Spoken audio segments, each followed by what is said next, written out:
প্রিয় BA fifth সেমিস্টারের ছাত্রছাত্রীরা, আজকে আমি যে বিষয় নিয়ে আলোচনা করব সেটি হচ্ছে তোমাদের যে এডুকেশনের জেনারেল পেপার রয়েছে DSC A2, educational thought of great educators. এই সাবজেক্ট থেকে আজকে আমি তোমাদের একটি মক টেস্ট পেপার আমি তোমাদের সামনে তুলে ধরবো।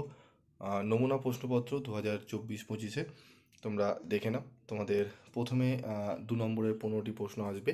এরকমই তোমাদের প্রশ্নপত্রে লেখা থাকবে যে নিম্নলিখিত প্রশ্নগুলির উত্তর দাও। সেখানে তোমাদের প্রথম প্রশ্ন এখানে দেওয়া রয়েছে, দেখো। নই তালিম কি, কাসাডি বামিনী কি, বুনিয়াদি শিক্ষা কাকে বলে বা কি, নেতিবাচক শিক্ষা কাকে বলে বা বলতে কি বোঝো বা নেতিবাচক শিক্ষা কি, পেসালসির লিখিত দুটি বইয়ের নাম লেখো। এই প্রশ্নটিও গুরুত্বপূর্ণ। গান্ধীজির মতে শিক্ষার সংজ্ঞা দাও বা সংজ্ঞা লেখো। ডক্টর রাধাকৃষ্ণনের মতে শিক্ষার 3টি লক্ষ্য লেখো। মন্টেশ্বরী প্রতিষ্ঠিত বিদ্যালয়টির নাম লেখো। ইমাইল চরিত্রটি কোন দার্শনিকের সৃষ্টি? রিপাবলিক গ্রন্থটি কার লেখা?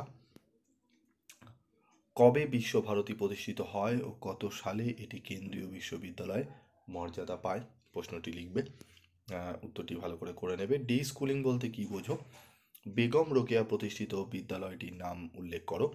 কোথায় ও কবে ভগিনী নিবেদিতার তার প্রথম বিদ্যালয় স্থাপন করেন?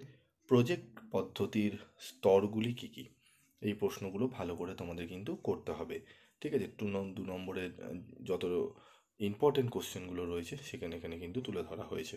এবং তোমাদের বিগত বছরগুলোতে মক টেস্ট পেপার এডুকেশনের যেগুলো দেওয়া হয়েছিল সেখান থেকে কিন্তু ছাত্রছাত্রীরা অনেকটাই উপকৃত হয়েছে। তাই তোমরা মডেল প্র্যাকটিসের জন্য বা মক টেস্ট পেপারের জন্য ওয়েট করে থাকো। আমি যতটা পারি চেষ্টা করি তোমাদের দিয়ে দেওয়ার। এবং ইউটিউবে কিন্তু কলেজের প্রথম মক টেস্ট পেপার বা মডেল প্র্যাকটিস সেট পেপার কিন্তু পিবি স্টাডি ক্লাসই দিয়ে এসছে। তারপর দেখো, শিক্ষা প্রসঙ্গে রাধাকৃষ্ণনের 2টি অবদান উল্লেখ করো। বিশ্বভারতী প্রথম উপাচার্য কে ছিলেন? পেসালসির শিক্ষা চিন্তার 4টি মূল কথা লেখো। গান্ধীজির মতে শিক্ষার লক্ষ্য কী ছিল? কে ল্যাবরেটরি স্কুল প্রতিষ্ঠা করেছিলেন এবং কবে? যে কোনো 3টি প্রশ্নের উত্তর দাও। নারী শিক্ষা ও জনশিক্ষা বিষয়ে বিবেকানন্দের মতামত আলোচনা করো। বয়স স্তর অনুযায়ী রুশোর শিক্ষা চিন্তার সংক্ষিপ্ত বিবরণ দাও। মন্তেশ্বরী পদ্ধতির প্রধান বৈশিষ্ট্যগুলি আলোচনা করো। এগুলি 10 নম্বরের প্রশ্ন হিসাবে তোমরা ভালো করে পড়বে। স্বামী বিবেকানন্দের শিক্ষা দর্শন সংক্ষেপে ব্যাখ্যা করো। আধুনিক শিক্ষাক্ষেত্রে বুনিয়াদী শিক্ষার প্রাসঙ্গিকতা আলোচনা করো। নারী শিক্ষা প্রসারে বেগম রোকেয়ার অবদান আলোচনা করো।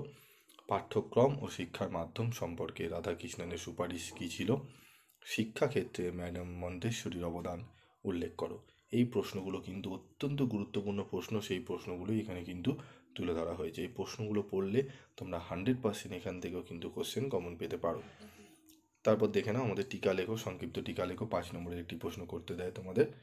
সেখানে তোমাদের দেখো প্রশ্ন এখানে রয়েছে, নারী শিক্ষা সম্পর্কে রুশোর ধারণা অথবা জনশিক্ষা বিস্তারে স্বামী বিবেকানন্দের ভূমিকা লেখো। পুরো সম্পূর্ণ একটি মডেল প্র্যাকটিস সেট তোমাদের সামনে তুলে ধরলাম। এই প্রশ্নগুলো যদি ভালো করে প্র্যাকটিস করে যাও, আশা করি তোমাদের অন্তত এই মডেল প্র্যাকটিস সেটটি যারা প্র্যাকটিস করে যাবে তারা অন্তত ফেল কেউ করবে না, পাসটুকু করে আসতে পারবে যদি ঠিকঠাক উত্তর লিখে আসতে পারো। তো আজকের মতো ভিডিওটি শেষ করব। দেখা হচ্ছে পরবর্তী ভিডিওতে। সকলে ভালো থাকবে, সুস্থ থাকবে।